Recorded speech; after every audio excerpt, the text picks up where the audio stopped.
Do I look fat?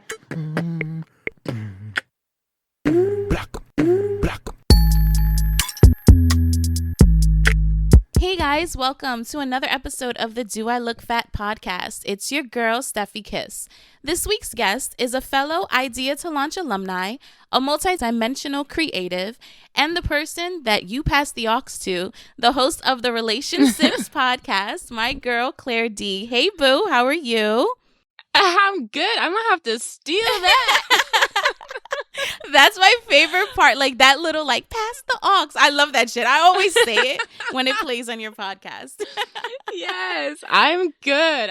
How are you? I'm well, enjoying finally. The weather is changing here in New York. Like I went outside in a jean jacket. I'm very happy. Like you have no idea. But tell my listeners about Miss Claire D. Of course. Yes, my name is Claire D.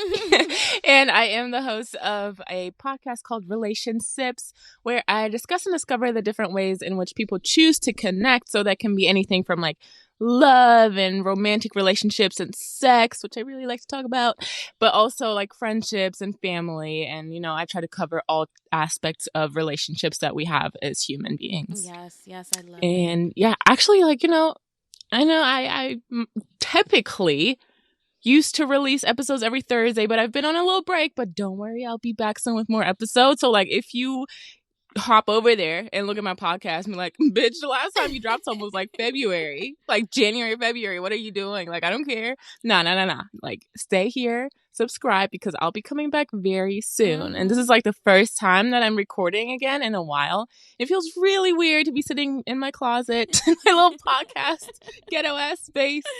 But it feels good. I love it. I'm here. I love it. I'm ready. And also, they have how many episodes to catch up on before you release some? 50 something? Yeah. They exactly. are all Catch set. the fuck Go up. check out Relationships Podcast and stay tuned for new content because it's going to be fire. If you know anything about Miss Claire and her content is that she puts 110% into it. So it's going to be good regardless. I try.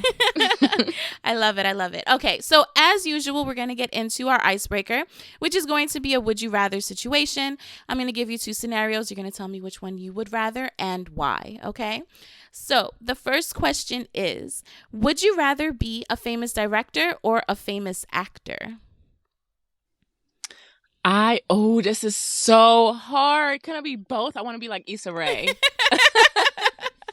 I guess if I had to choose, I would be a director. A director. And why? Yes.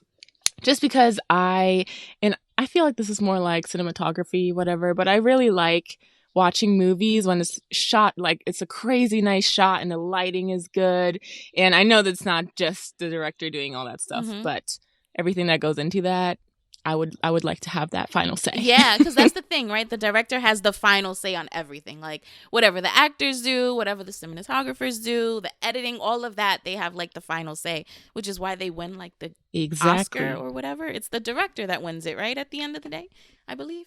Right, and at the end of the day, the actor really just does whatever the director says. And yeah, I don't know if I'm that good at following directions, so Word, because in order to be the director, you have to direct. You have to literally tell everybody what it is that they need to do. You have a specific vision of what you want this movie to be. So you have to make sure everyone is doing what they need to do. So that's fire. I would probably be a director too, just because, well, I'm kind of awkward in front of the camera. So I don't know if I want to be an actor. I don't know. That's a lot. I know. I'm don't perceive me. Oh my God. No, seriously. I was actually had a photo shoot randomly yesterday, one of my friends, and I'm okay, listen, I literally said to him, I was you need to tell me what to do, because I get so if it's not me taking my own pictures, I don't know what you're seeing. So I'm just you have to direct me literally. Don't feel I'm gonna get offended or whatever. If you want to tell me to lift my arm 3 inches to the left, I'm gonna fucking do that shit. Okay, just tell me, direct me, because that's a very important aspect of anything creative. Whenever you have anyone directing the whole project of it, that's the most important person. So I get that for sure.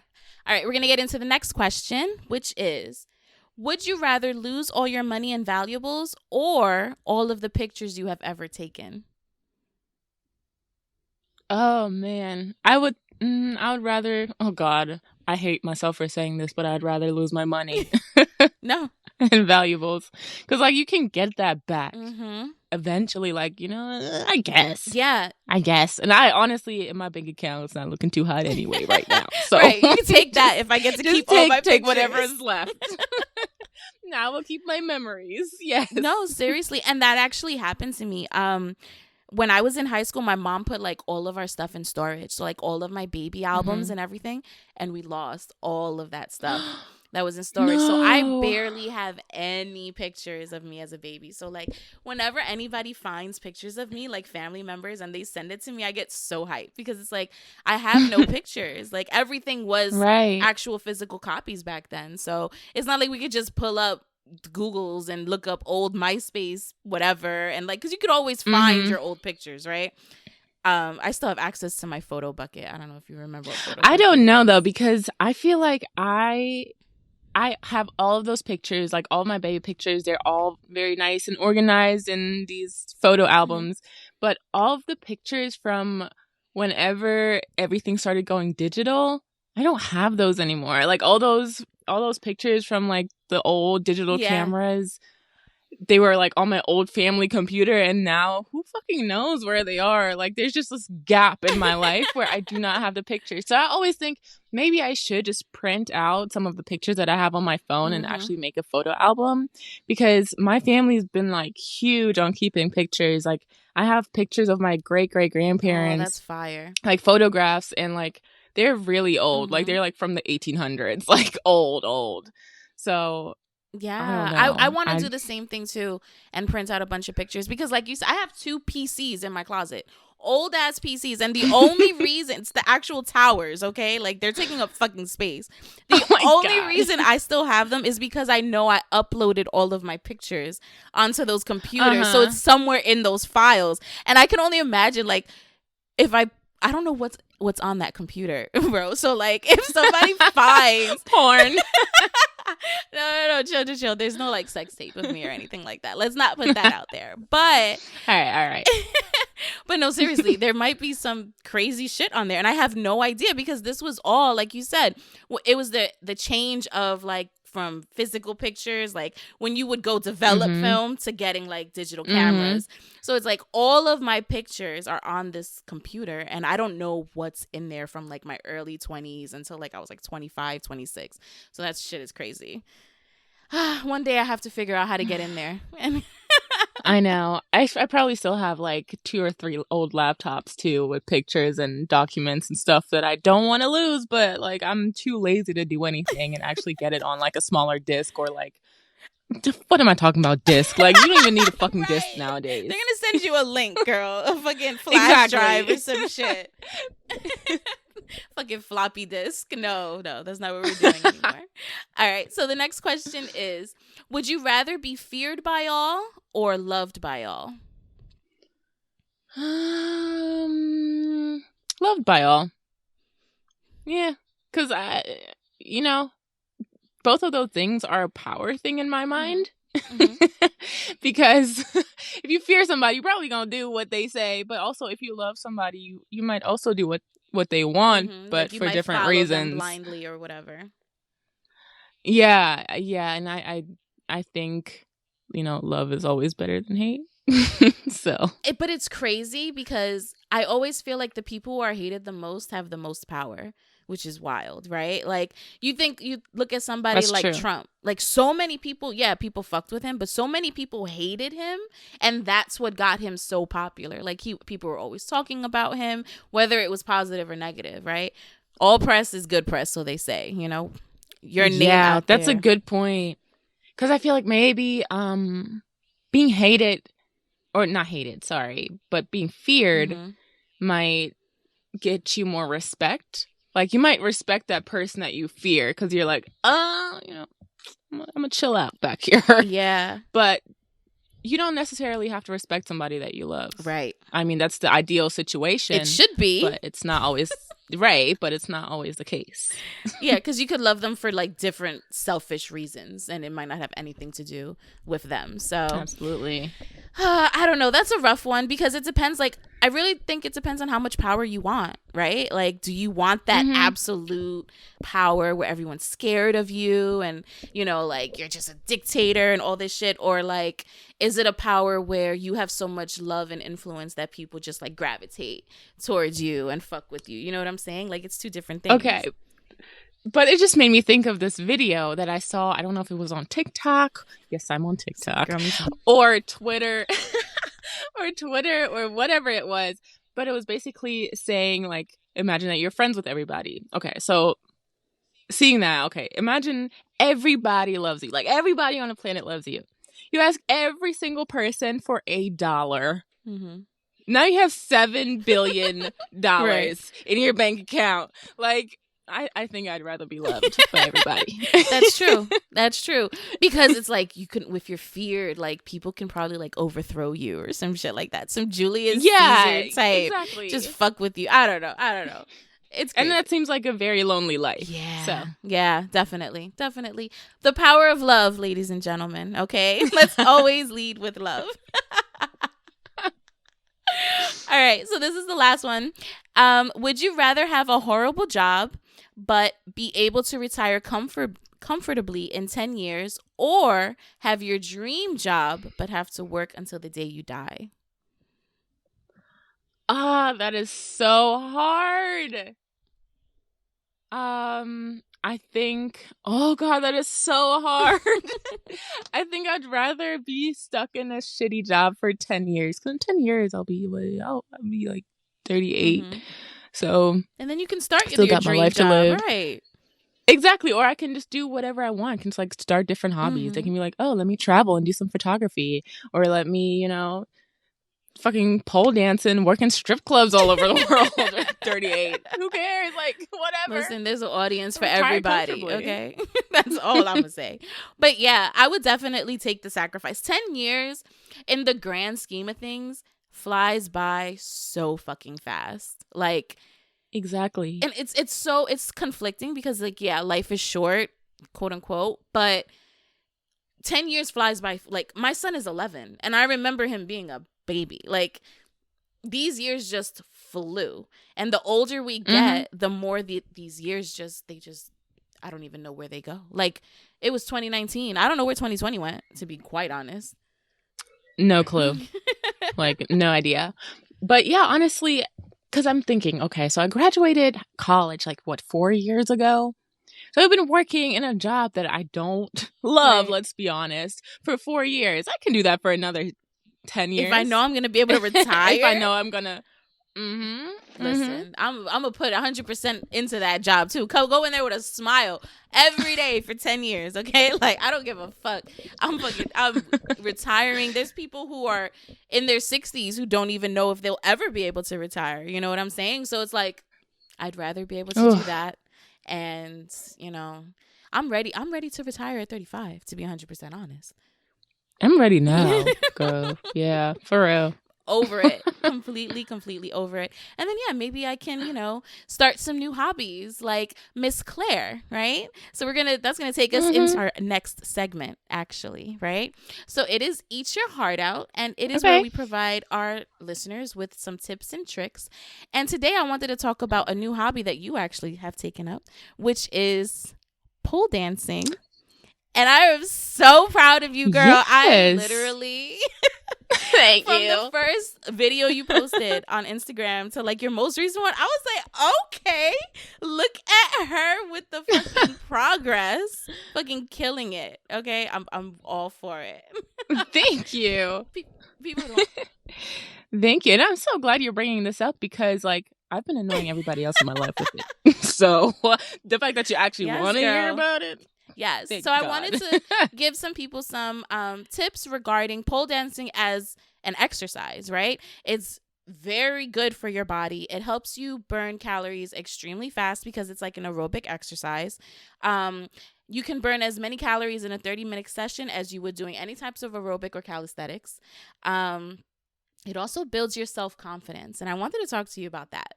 Because absolutely, I can only imagine. I've never pole danced because I have the upper body strength of a slug. I don't know. I have no upper body strength. Oh, girl, same. None. So I've never tried. I would love to try, like, to be honest, but I haven't done it yet. But I can only imagine, like, doing these moves, right? You're in the air, you're high up, you're spinning, and then to just see, especially you when you record it, just to see how, like, much better you've done throughout time. Like, I'm sure it gives you some type of confidence within your body to see the changes that you're able to do. Yeah, absolutely. And it's just always like whenever you get a new trick, it's like, oh my God. Like the other day, I got a new trick for the first time, and I go to the studio about once, maybe twice a week. And then on some other days, I just practice at home. I have a pole at home, and I just know my neighbors heard me just yelling and screaming in excitement and like, oh my God, I can't believe I did that. But yeah, it definitely builds your confidence. The one thing that I will say, it's not even the strength. I mean, of course, that is one thing. When I first started, though, I had zero strength, like zero, absolutely none. I hadn't gone to the gym all 2020, so beginner level 0. But that wasn't even the thing. Like after my first pole class, I walked out so empowered just by the women that were in that class. And everybody looked completely different, right? And the pole studio that I go to, they don't really give you, here's 5, 6, 7, 8, and these are the moves that you're gonna do. It's more like a loose idea. Here's this move, incorporate it, and here's this move, incorporate that as well. But everyone kind of gives it their own zhoosh and like their own interpretation, because everybody's body is different, right? And everyone's going to move in a different way. My legs are very long, so leg movements are going to look very good on me, whereas arm movements might look awkward because I have very long arms as well. So the thing that like really builds your confidence is that insane support for each other from women in the pole community. So that, and then, of course, also over time, seeing yourself getting stronger and being able to do things that you weren't able to like before. The pole community, the women in the pole community, they're very uplifting. They're very supportive from what you've noticed. Absolutely. So I have actually never in my life seen women support each other like that. Like, to me, it was very foreign in the beginning. It was like, oh yeah, like, right, to say that on the internet, right? It's like, yeah, whatever. But to see that in real life and like everyone cheering each other on, no matter what you look like, no matter how old you are, whatever, it's just like, you did amazing. And whatever you did, person B looked completely different from person A, but it looked amazing nevertheless. So just to have that support and everyone being like, whoa, that was fucking awesome. Right. And that's, what? I love the idea of like women empowering women. Like that is like one of my favorite things in the world, because it's just so beautiful to see. But it's true what you say. Like everyone says this shit on the internet, but they're not really practicing it in real life. But I will say, exactly. I feel like whenever it comes to people in any type of like sex work, body positive kind of industry, they're way more uplifting than people in like heteronormal whatever situations, I feel like, which is so weird. But I just feel like that community has like, and this is very like, it's not necessarily sex work, but it kind of is in a way, but it's like, it's still that body positive kind of like work or whatever. And I feel like when you're part of that group, you do have like a sense of community, and you do like, it'll be someone brand new, but you're like, you know what, you're here, you fuck with this, so like I fuck with you. Like I just know like you aren't the judgmental type, I guess. Yeah, exactly. And I don't know, those are just like my favorite people, those non-judgmental people who will just support you through anything. And I know I just kind of want to touch on that really quickly, because it's pole dance isn't necessarily sex work, but the community is very, very much based on sex work and very much based on what strippers do. Pole dance is what strippers do. stripping is pole dance. It's all art. It's all beautiful. Strippers are the blueprint. If there were no strippers dancing in clubs the way pole dance is today, it probably wouldn't exist. Like, that's just what it is. It's just slowly becoming more mainstream. Strippers are like so acrobatic. I don't like they are legit athletes. Exactly. Like, and we're not talking about like just the ones who are like walking around and twerking or whatever. We're talking about the girls on the pole. Like, we're talking about P-Valley level fucking, girls. Like, they are doing the damn thing, and you have to be very much athletic to pull off the shit that they're pulling off. That's what I'm saying. Like, I'm out of fucking breath after like a 2 to 3 minute routine, right? I can't imagine being up there for 15 minutes doing your thing and then collecting your money. With a smile. No, like, it's not good. Even nothing. Like, right. Would you say, and just to get back into the topic with the pole dancing, would you say you've had to work out more in other areas to keep up with pole dancing, or is the pole dancing enough exercise-wise? In the beginning when I first started, I tried to go to the gym and I'm like, oh my God, I got to get my shoulders, my lats, and I got to get stronger arms. But I noticed the more I pole dance, it's not even as much about actually gaining muscle. It's more about muscle memory, because you're doing shit that your body has no fucking idea, like right. what the hell is going on. So your body has you don't know which muscles to engage in the beginning. So it's more of an idea of, how do I do this, and not, oh, I need to be strong to do this. Of course, it's a mixture of both. But for example, when girls like go upside down from the floor and they just like lift themselves up and they go upside down, that shit is fucking hard. You gotta tell me. So it looks it. And when I first started, I was like, I can never do this. No fucking way. It was this week or last week. I can't remember. I think it was Saturday or Friday. It doesn't fucking matter. Anyway, I was like, you know what? For shits and giggles, let me just try one more time. Because like I try to do it once a session just to like practice. And I fucking did it. And it wasn't because I was this much stronger than I was 2 weeks ago, right? Like, that's just not the case. It was just because my body had learned, oh, this is what we do to go upside down and hang from a pole, right? Like, that's what we do. That's how that works. Okay, now I got it.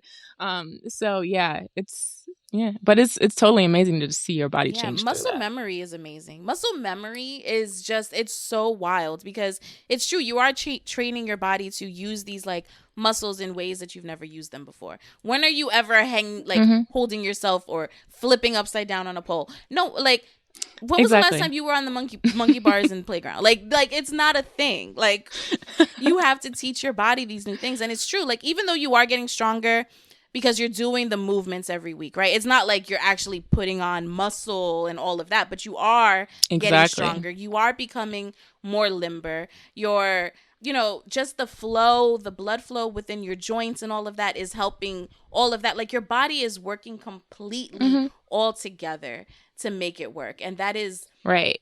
There's pole dancers that are mad skinny that can lift themselves up and flip themselves around, and there are girls that are oversized and bigger and they can do the same exact thing. So it's really not like you have to be this one thing. Oh, definitely not. And to be great at it.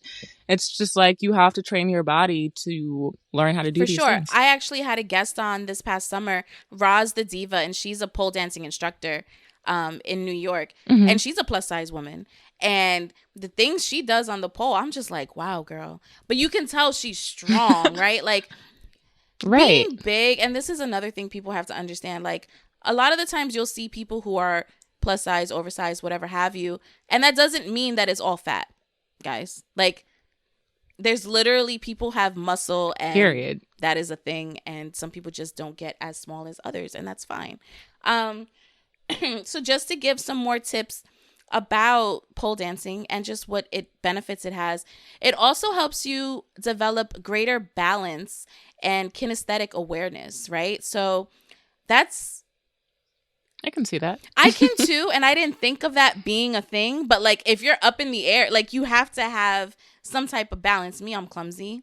So it's like I know I would love to try pole dancing, like do not get me wrong, but I just know I'm gonna bust my ass a good 5 to 7 times. Like and that's normal. I bust my ass every single goddamn day.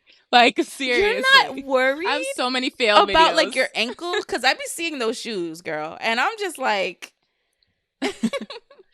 I think with the shoes, I'm fine just because I used to dance ballet when I was younger. So I used to be in the tip. On my tippy toes all the time.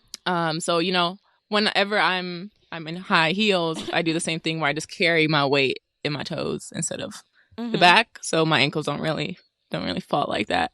But I would be lying if I didn't say no every once and again. And I didn't slip a little bit, especially on that slippery dance floor. Yeah, you know? Yeah. It happens. I mean, it's bound to happen. You're learning, right? And that's just learning curves, right? What would be your favorite part of pole dancing? It would have to be what I was talking about earlier, just that support from other women. Like I said, I'd never seen that before, and you know, I was talking about that. I forget who I was talking to, but I was talking about that a little while ago. Whenever I started pole dancing, I think I noticed that, like, regardless of what I'm wearing that day, like I'm working from home, so that means I'm wearing like sweatpants and sweatshirt all goddamn day. But when I step into the pole studio, I try to look cute. Like I try to do my hair, I try to do my makeup, even though I'm wearing a mask. I wear a cute bikini and high heels. And it just made me realize, damn, like it doesn't matter if I'm wearing sweatpants or this cute bikini outfit. This bad bitch in the pole studio, she's always in here, right? Like I'm that strong person who can flip upside down and do all these things. And people might not know that looking at me when I'm taking my dog out in the middle of the day in a sweatsuit and some slippers.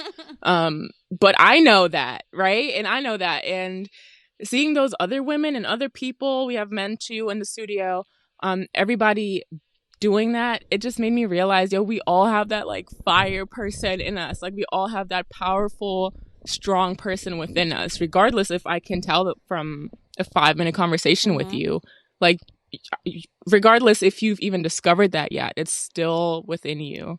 And yeah, I think that's like the best thing that I've realized and like made me change the way I walk through life since I started pole. That's amazing. That is really amazing. And I feel like that confidence also, like, it builds up in other places as well. So like, yeah, you know, you're a bad bitch or whatever, but it also gives you like maybe the confidence to speak up, maybe the confidence to try, you know, new things and not be worried. This can carry over into other aspects in your life, which is always great, because confidence, you can get so much done with confidence. Insecurities and self-doubt are like one of the biggest hindrances that you can have. Like, fuck the world. Like, yourself and not being able to get things done, it can really just stop you from anything you want to do. So building confidence is important. And I feel like that confidence doesn't even mean that you think you're going to be great at everything. Like I said, I bust my ass every single fucking day. But I get back up and I try again. And even if it doesn't work out that day, I'm like, I'll try tomorrow. And eventually I know I'll get it. Or maybe I won't, but I'll keep trying. Like, and that's, that's confidence. It's confidence, and it's dedication, which is also very important as well. Resilience, learning to get back up and trying again, regardless, as many times as you fall, but you still get up and keep on trying. You still keep on going. So I wanted to get into our next segment, which is Heart on Our Sleeve, right? And this is where we dive a little bit deeper and we talk about real life struggles that we're facing and how we manage them. Let's do it. Recently, I saw the movie I Feel Pretty with Amy Schumer. Have you ever seen that? Where... I don't think I have. So it's basically a movie where she like hits her head or some crazy shit, and she sees herself as like the most beautiful woman in the world, but she still looks exactly the same, right? And just because she sees herself with such confidence, it she's able to do all types of like crazy things. Like she gets on stage and she performs. She bags some guy in like the dry cleaners for no reason because she's like, I know you're trying to get my number. Like, and she's just so confident about everything, right? And it's funny because we were just talking about that. But I saw this movie and there was a character in it played by Michelle Williams, who was Heath Ledger's ex or widow wife or whatever. And her voice in like the character she played was so like high pitched. She sounded like a little girl. She was very much, like fashionista and, very much into her clothes. So like it seemed like it was part of her persona, right? And even me watching the movie, I'm like, oh, this white skinny bitch is fucking annoying. Like I could just tell all of that, right? And then as you're watching the movie, it comes to find out that she's actually very insecure about her voice. And it's like Amy Schumer was insecure about the way she looked, and she sees this woman as being like perfect, the head of the company, skinny, into fashion, and she's so insecure about her voice. She was like, no one takes me serious. This is the only job I could get because I'm working for my mom. And it was just wild. And it got me thinking, like, you never know what people's insecurities are. Right? You never know what people are going through. You never know what it is that bothers people about, what it is that they have going on. And it doesn't necessarily have to be physical. Like my whole premise of my podcast was like, do I look fat? Body positivity. It's something I struggled with. That was my insecurities. But then speaking to different people, it's like, I wouldn't think you would have the same insecurities as me, but there can be something so minuscule that you find that you're insecure about, and it can literally hinder your entire life. So yeah, it just got me thinking into all of that. And I had a whole like inner monologue as I'm watching the movie, and my friend is laughing next to me, and I'm like here, like, damn, like this shit is so fucked up. And I was like high or whatever. So like, I was really in my thoughts. Oh, girl.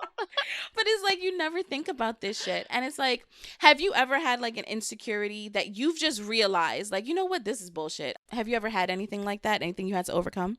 I think when I was younger, and not even way, way younger, like even up to 2 years ago, and sometimes I still feel like that. But I do have a lot of like physical insecurities.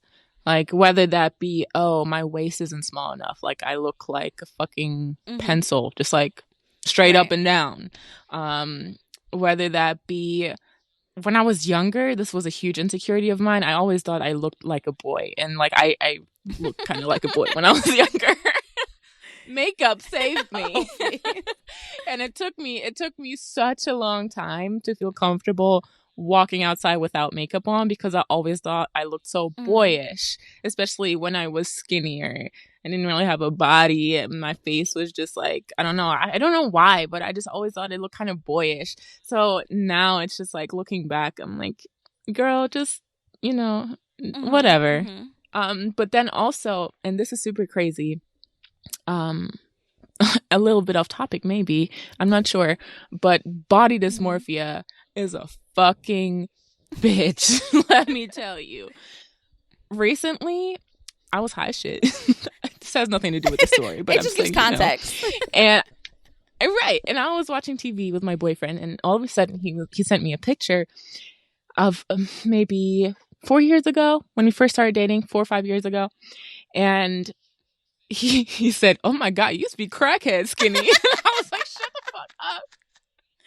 I looked at the picture. I was like, "I'm high. Like, this has got to be distorted. Like, this is not really what I looked like back then." And I remember when I first saw that picture, when it was first taken, I was looking at my gut, and I was like, "Oh my God, like, I'm so chubby and with this and that." Looking at that picture, I look 2D. Like, I look not like a 3D real life person. I look like I jumped out of paper. I'm that skinny. It looks literally, I look like a crackhead. And now it's just like, oh my God, like, what the fuck do I look like in real life? Because I look at myself in the mirror and I'm like, oh, look at my little fupa. Like, I look chubby. And then I'd be looking back at it 3 weeks later, and I'm like, "Oh shit, I was small that day." But here, it's just fucking me the fuck up. Just to get deeper into it, like if we're gonna talk about like high shit, because this is the shit I be thinking about. Like, and it's like, because body dysmorphia is really such a thing, right? And everybody has their own perceptions of people and how they look. Like, do we ever really know what we look like? You know what I'm saying? That's what I'm saying. Like, I don't know what I look like. At this point, everything is a lie. And I feel like at this point, it depends on the way the mirror is angled. Who's taking the picture is also a big thing. Who's taking the picture? Am I exhaling or inhaling? I'm like, what the fuck do I look like? I don't know. I need somebody to just follow me around with a camera all day. And then I like rewatch it a couple weeks later and be like, okay. That's me in my natural state. Like, I'm not... my natural state. I'm not, like, worried. Natural habitat. I'm not worried about a camera looking at me. So it's like, now I'm not breathing. Like, my muscles aren't contracted automatically. Yeah.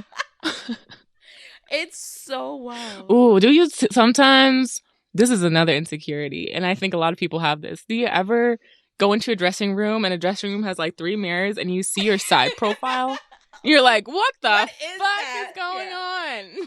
What is that? And why does it look that way? And why are people letting me walk around looking like this? Because... Exactly. Why would anybody talk to me? Like, don't nobody look at my side profile, please. Oh my God. Look at me straight on or not at all. So I have curly hair, right? But I have very low density curly hair. So it's like, if you look at it from certain angles, it's like, bitch, where's your hair? So like, if I see a mirror, and I'm just like, fuck, the light is catching in between my curls. All you see is like the other side. It's bad. It's a bad situation. And I'm just like, how are people looking at, like, what are people seeing when they're walking down the street with me? Because I know straight on, I look in the mirror, you know, do a little side profile here and there, but I can't see the back of my head. So I don't really know what the fuck y'all are looking at, to be honest, when it comes to the back of my head. So I apologize in advance. The struggle. I just want to be able to see myself from every angle. And know what the fuck is going on. That's so much stress for me, though. Imagine having like a 360 view for yourself all the time. Because anytime I catch like my reflection in like a mirror or something, and I happen to be like slouching, I'm like, oh fuck. Oh. Like, poke your chest Lift out. up your neck, stick it out a little bit. You have a fucking, like, what are you doing? You fucking look, I don't know what you look like. Flex those abs. Stick your ass out. Chest out. Come on. Look like an S. At all fucking times. And then 2 seconds later, I'm like, all right. I gave up. I was just like, you know what, whatever. They're going to love me and my slouchiness, and I don't care. Love me for me. For sure. All right. We're going to get into our last segment. And this is my favorite segment. And it is Are You Dead Ass? Right? Because I ask myself every fucking day. Because people can't be this serious. Like, they really cannot. And today, I wanted to talk about sexuality as a spectrum. Right? And I wanted to talk about this because recently I was listening to Horrible Decisions, a podcast, and they were on The Breakfast Club. I don't know if you heard that episode. It's been going around everywhere, but it was a really big deal for them. I don't personally listen to The Breakfast Club. I'm not a Charlemagne fan, but I tuned in just for Mandy and Weezy. Like, literally, I was like, what is the minute mark for when they start speaking? Because I do not want to hear anything else. And basically, they were talking about, like, you know, anal play and pegging and all of that. And it was just like, it's 2021. I'm just going to need for people to stop acting like you're automatically 100% homosexual if you're a man and you enjoy any type of, like, anal play.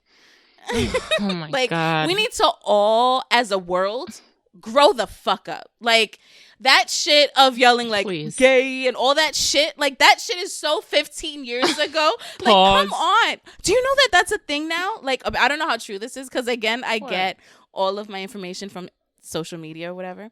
But Fab had tweeted something and he said that apparently one of the NBA teams, they can't say pause. They'll get fined for it because it's like a I'm sorry, but that's mad these men, like, they'll never be able to fucking talk again because everyone says pause all the time. And it's like, bro, why do we have to say pause? What is the problem? Speaking. I know.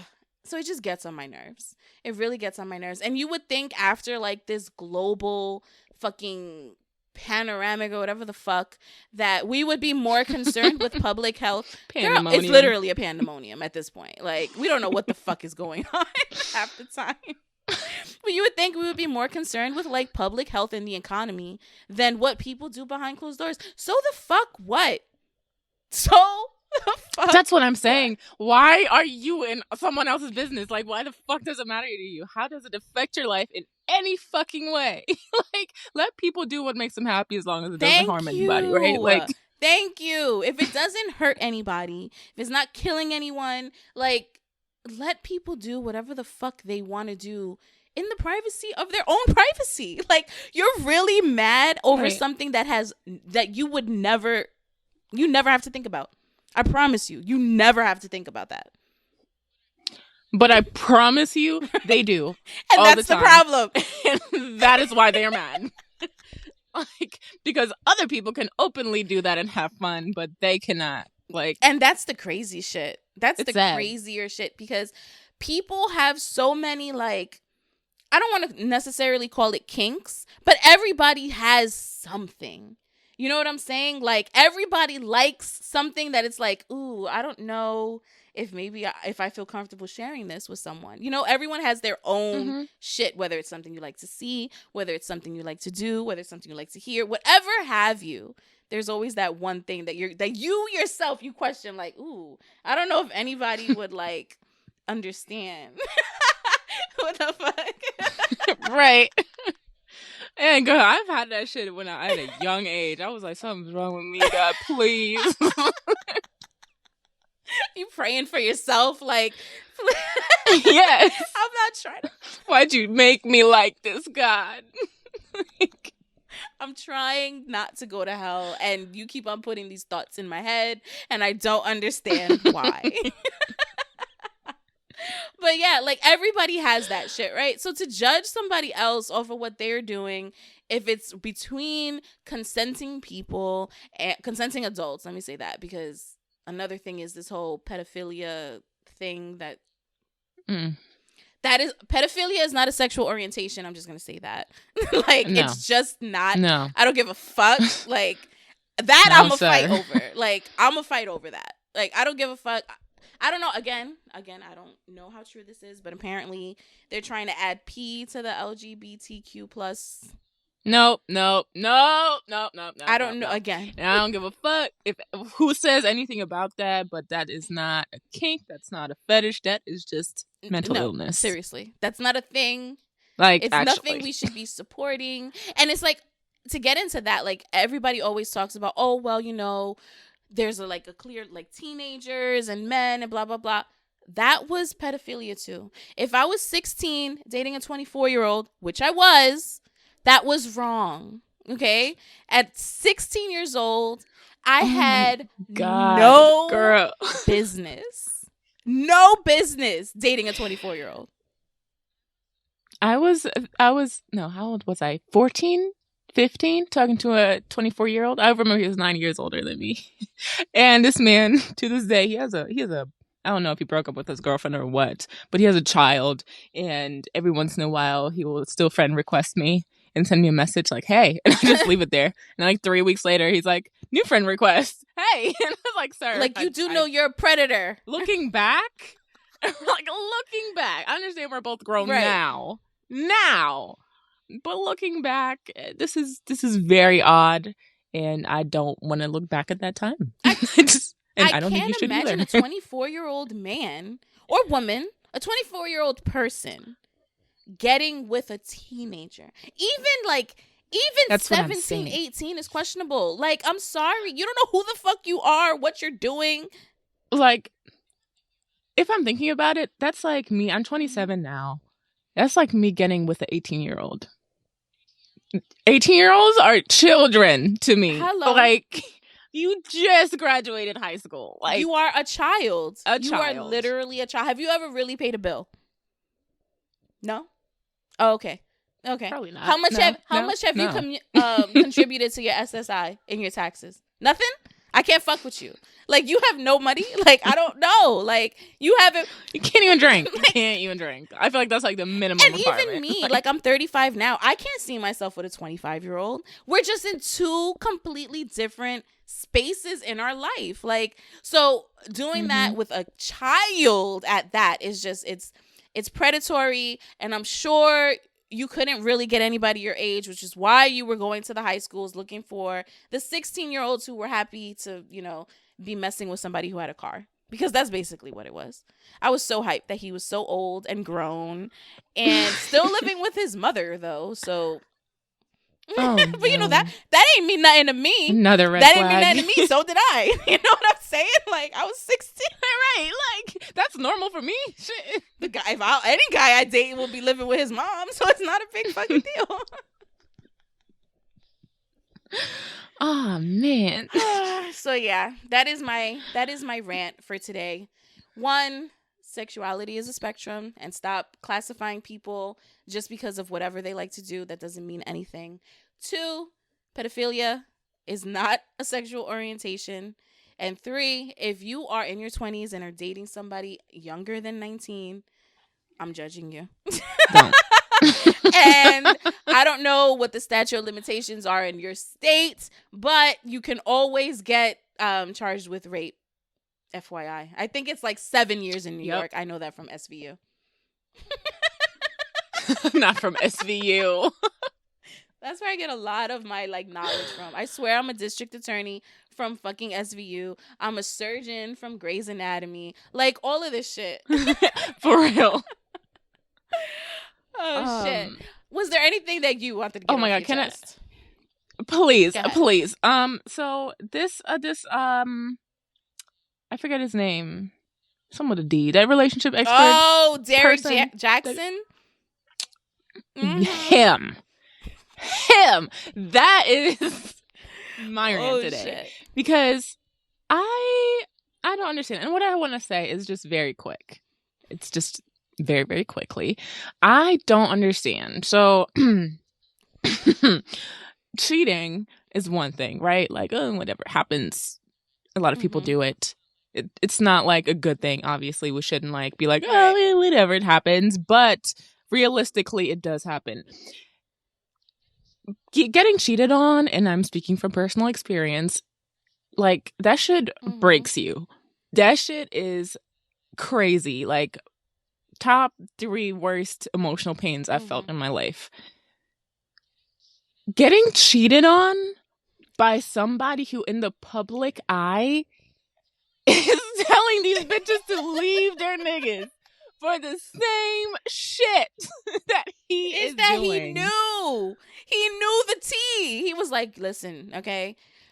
He was trying to put them on the game. Like, he sure fucking was. I don't understand. If I was his wife and I saw him preaching all this good Christian black man shit, knowing he was cheating on me. Listen. I don't know how this man is still alive. That bag gotta be good.